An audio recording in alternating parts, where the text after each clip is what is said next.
Ringrazio l'Ordine per l'invito e ho pensato di intitolare questo mio breve intervento usando quella che è stata una metafora che mi aveva portato una donna che io ho seguito per un lungo tempo al centro antiviolenza e durante il primo colloquio. Quando l'ho conosciuta è venuta e mi ha detto: dottoressa, mi sento un vaso rotto, ed è stato lui a rompermi.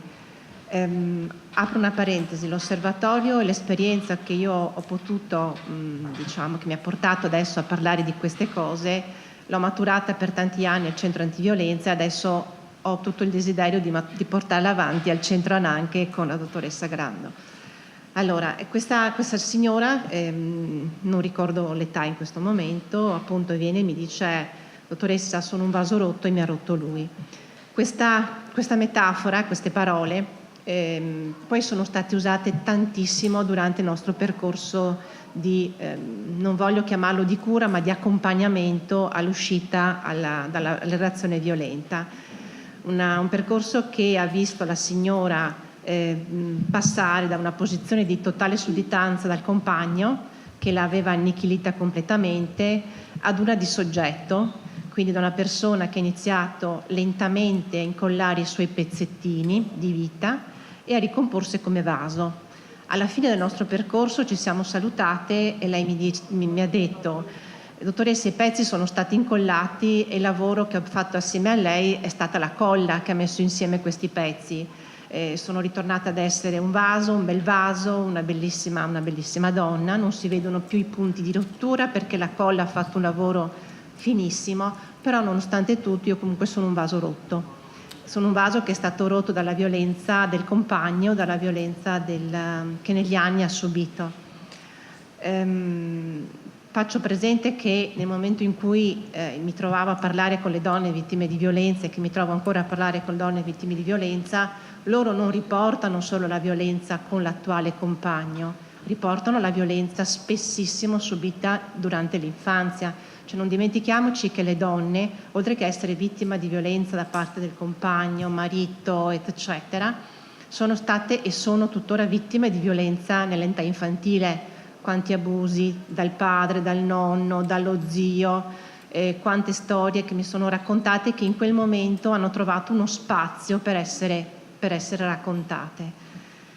Ogni donna è una donna unica e quindi la sua storia è una storia unica, e per me è difficilissimo pensare che si possa attivare un protocollo operativo, tra virgolette, unico per tutte le donne. Assolutamente no. È un inventare di volta in volta. Io vi porto alcuni elementi che ho valutato durante il mio percorso e che ritengo fondamentali. Innanzitutto c'è il tempo dell'operatore e dell'autoanalisi, cioè noi operatrici, operatori che vogliamo lavorare con il tema della violenza e del maltrattamento sulle donne dobbiamo chiederci perché lo facciamo, perché non lo facciamo, e perché questo influisce molto sul lavoro che andiamo a fare con le donne. Se io faccio un lavoro di accoglienza con una donna maltrattata, però mi annoio, mi stanco, non le credo, è meglio che cambi subito settore. La donna deve sentirsi accolta, preparata e creduta in tutto quello che lei dice. Perché se questo avviene, se la donna trova un luogo di accoglienza, come dicevo prima, riesce anche a raccontare i suoi abusi subiti in età infantile. E vi posso dire che ce ne sono tantissimi.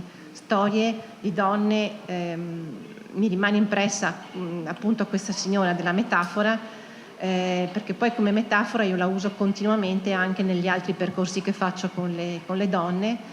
E quando ho incontrato un'altra signora che mi ha raccontato l'abuso subito all'età di 5 anni, ripetutamente, tutti i sabati mattina lei andava dalla vicina di casa perché la mamma lavorava, ripetutamente veniva abusata dal ventenne.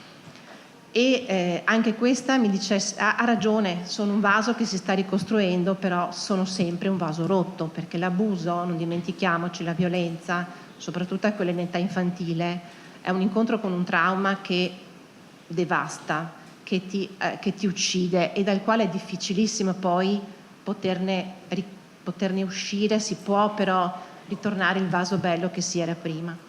Ci sono dei tempi, degli elementi fondamentali che io intendo tengo sempre presente quando lavoro con le donne che sono vittime di violenza. Primo, rispetto i loro tempi e le loro decisioni, perché il tempo di uscita è un tempo X.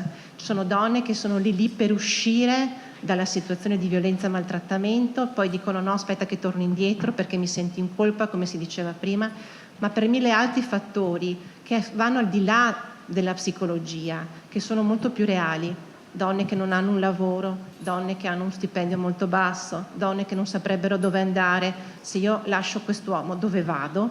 Da chi vado? Chi mi accoglie? Chi non mi accolga? Ha un lavoro? Non ha un lavoro? E questo è importante, è determinante per molte persone. E soprattutto è accettare che queste donne, se decidono di tornare indietro, lo debbano fare. Noi dobbiamo sempre metterci lì ad ascoltarle con un tono che non ha privo di giudizio. Credere nelle cose che le donne ci dicono è un passo importantissimo, perché come è stato detto altre volte, molte donne arrivano e dicono sono stato dal carabiniere che mi dice ma abbia pazienza, è la prima volta, lasci perdere, gli dia un'altra possibilità. È andata al pronto soccorso.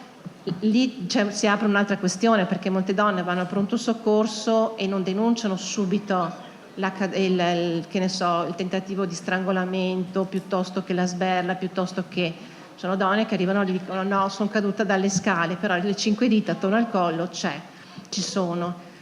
Attenzione, però loro vanno e non si sentono accolte, non si sentono credute, però chi incontrano spesso, perché mi è stato raccontato così, perché ci credo, uomini che maltrattano, persone che maltrattano la propria compagna, quindi che sminuiscono quello che sentono raccontare.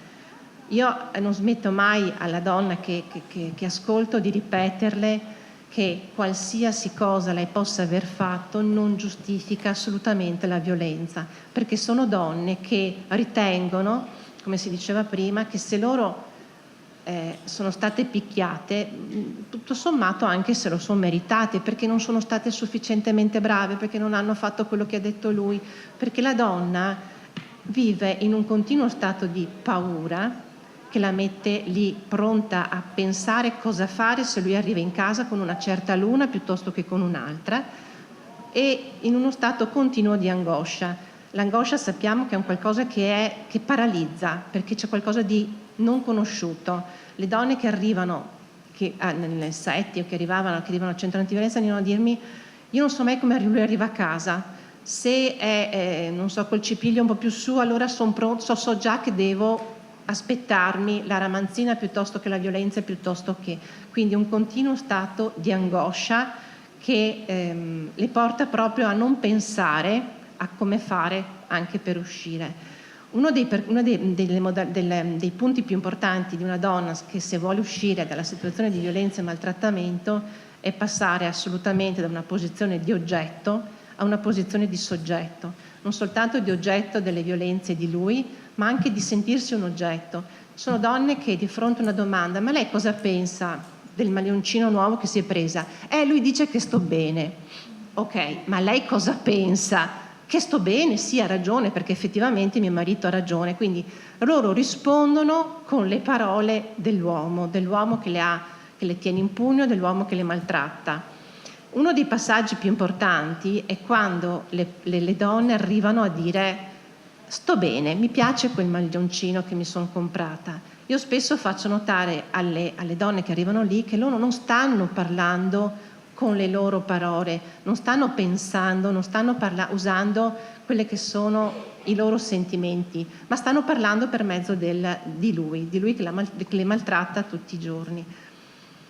Quindi uno dei lavori importanti che dobbiamo fare con le donne vittime è farle passare dal lei, dalla terza persona, dal lui dice, al io dico, io penso, io voglio, io desidero. Ed è un lavoro di soggettivazione difficile, lunghissimo, che spesso non coincide con i tempi dell'urgenza, perché nel privato di uno studio di uno psicoterapeuta o di uno psicologo, come si diceva prima, lavorare la violenza non è semplice.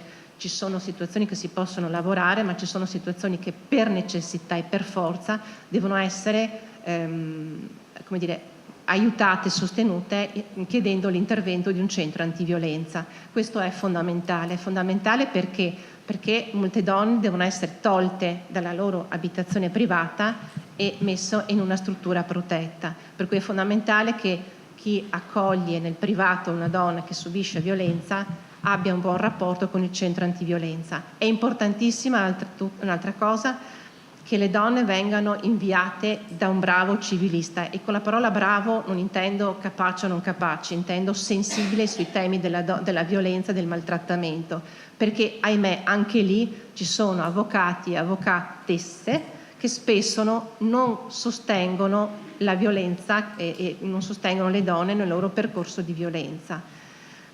Non pensiamo, come si diceva prima, di fare mediazione familiare, perché laddove c'è violenza non c'è assolutamente percezione della violenza da parte di chi agisce la violenza.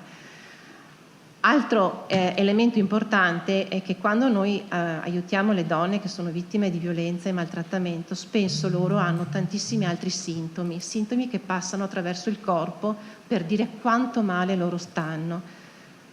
Anoressia, bulimia. Le donne che sono vittime di violenza hanno un uso di farmaci, di psicofarmaci elevatissimo. Sono donne che arrivano al pronto soccorso e vanno direttamente in pronto soccorso ortopedico, fratture del setto nasale, fratture degli arti. Quindi un'attenzione che noi dobbiamo dare quando sentiamo raccontare tutta la parte fisica, del dolore fisico di queste donne, cercare anche di capire com'è la relazione col partner, perché laddove ci sono ripetuti traumi fisici, magari, e questo implica anche un atteggiamento della donna che scivola molto nella depressione, chiedere ma con suo marito poi come va, che tipo di relazione c'è. E ultima cosa, se le donne hanno bisogno di uscire dalla violenza, dal maltrattamento e di uscire di casa, è molto importante che noi le consigliamo in un certo modo, cioè primo passare dai carabinieri alle forze dell'ordine a denunciare la loro uscita di casa laddove c'è un minore, perché altrimenti rischiamo di metterli in una situazione ancora peggiore. 2, di contattare immediatamente il proprio avvocato. 3, questo mi è stato insegnato da sempre, la famosa raccomandata in cui si dice io esco, ti informo che sono reperibile per avere informazioni sul minore, sempre che ci sia un minore. Quindi aiutare, come si diceva prima, una persona che è vittima di violenza e maltrattamento lo si può fare, ma bisogna stare molto attenti anche a tutti quegli aspetti poi legali e che laddove non si hanno le conoscenze, non si sente preparati, rivolgersi comunque a un centro antiviolenza.